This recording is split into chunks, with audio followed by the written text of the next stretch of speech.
ভারতীয় মজদুর সংঘ সিপাহীজলা জেলা কমিটি শ্রমজীবী মানুষের ন্যায্য দাবি এবং স্বার্থ সংক্রান্ত 11 দফা দাবি নিয়ে বুধবার দুপুরে সিপাহীজলা জেলার অতিরিক্ত জেলা শাসক সুভাষ দত্তের কাছে এক ডেপুটেশন প্রদান করে তাদের স্মারকলিপি তুলে দেন অতিরিক্ত জেলা শাসকের হাতে। তারা তাদের দাবিগুলো নিয়ে বিশদভাবে অতিরিক্ত জেলা শাসকের নিকট আলোচনা করে এই দাবি সনদ প্রধানমন্ত্রীর কাছে পাঠানোর জন্য আবেদন জানিয়েছেন। ডেপুটেশন শেষ করে সংবাদ মাধ্যমের মুখোমুখি হয়ে সিপাহীজলা জেলার ভারতীয় মজদুর সংঘের সহসভাপতি সজল দেবনাথ বলেন, অতি দ্রুত চুক্তিভিত্তিক কর্মীদের নিয়মিতকরণ করতে হবে। বর্তমান মজুরি কাঠামোর সঙ্গে সামঞ্জস্য রেখে শ্রমিকদের বোনাস প্রদান করতে হবে। ইপিএফ এর অধীনে ন্যূনতম পেনশন 1000 টাকা থেকে বৃদ্ধি করে প্রতি মাসে 7500 টাকা করতে হবে। সকল স্কিম কর্মীদের মাসিক ভাতা বৃদ্ধি করতে হবে। ব্যাংক শিল্পে 5 দিন কর্মসপ্তাহ চালু করতে হবে। অতি দ্রুত যদি আমাদের এই দাবিগুলি পূরণ করা না হয় তাহলে আমরা আগামী দিনে বৃহত্তর আন্দোলনে যাব বলে সংবাদ মাধ্যমে হুঁশিয়ারি দিয়েছেন ভারতীয় মজদুর সংঘ সিপাহীজলা জেলা কমিটি। দাদা, কি বিষয় নিয়ে আপনারা এডিএম এর কাছে ডেপুটেশন দিয়েছেন? এই মাসের 6, 7, 8 আমাদের পুরীতে অখিল ভারতীয় সম্মেলন হয়েছিল।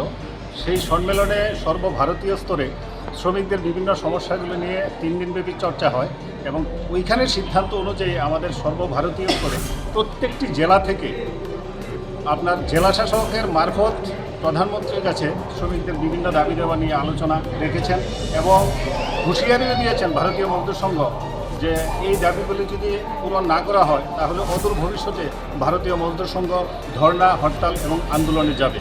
তো আমাদের মূল দাবিগুলি হচ্ছে যে অনিয়মিত কর্মচারীগুলি আছে তাদেরকে নিয়মিত করা এবং যে কন্ট্রাকচুয়াল শ্রমিক নিয়োগ করছেন গভর্নমেন্ট দিনের পর দিন, এখন প্রায় 60%-এর উপরে কন্ট্রাকচুয়াল, তাদের সঠিকভাবে বেতন দেওয়া হচ্ছে না এবং মজুরি তাদের বা বেতন অনেক কম, স্থায়ী কর্মচারীদের তুলনায় অনেক কম। তাদের বেতন যাতে বৃদ্ধি করা হয় এবং এখানে একটা মিডলম্যান তৈরি হয়েছে। গভর্নমেন্ট সেই কর্মচারীদের বিভিন্ন সোর্স মাধ্যম নিয়োগ করছেন এবং তারা একটা মোটা অঙ্কের টাকা খেয়ে যাচ্ছে, ফলে প্রকৃত শ্রমিকরা এখানে বঞ্চিত হচ্ছে। তাছাড়া অঙ্গনবাড়ি কর্মচারীদের দিয়ে সমাজের বিভিন্ন কাজ করানো হচ্ছে গভর্নমেন্টের পাবলিকের সঙ্গে যোগসূত্র অঙ্গনওয়াড়ি কর্মচারীদের মাধ্যমে, কিন্তু তাদেরকে মাত্র 4500 টাকা বেতন দেওয়া হচ্ছে।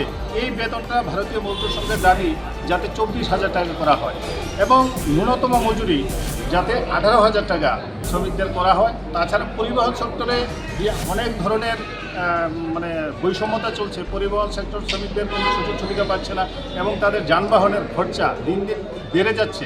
এই সমস্যাগুলি, তাছাড়া আরও অনেক সমস্যা আছে যেগুলো স্বল্প সময়ে বলা মুশকিল।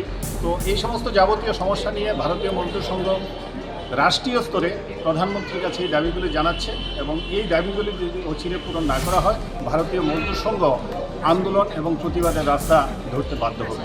এই বিএমএস এর কোন স্তরে আছেন নেতৃত্বে? আমি ভারতীয় মজদুর সংঘের সিপাহীজলা জেলার সহসভাপতি।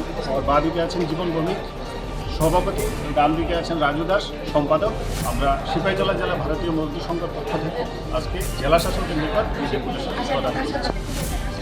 অতিরিক্ত জেলা শাসকের কাছে প্রতিনিধিত্বমূলক ডেপুটেশন সহসভাপতি ছাড়াও উপস্থিত ছিলেন ভারতীয় মজদুর সংঘের সিপাহীজলা জেলার সম্পাদক রাজু দাস, সভাপতি জীবন ভৌমিক, প্রদেশ নেতৃত্ব বকুল দাস এবং নুরুল আমিন মুশান। ডেপুটেশনে কর্মী সমর্থকদের উপস্থিতি ছিল বেশ লক্ষণীয়। Bureau report, PB north east.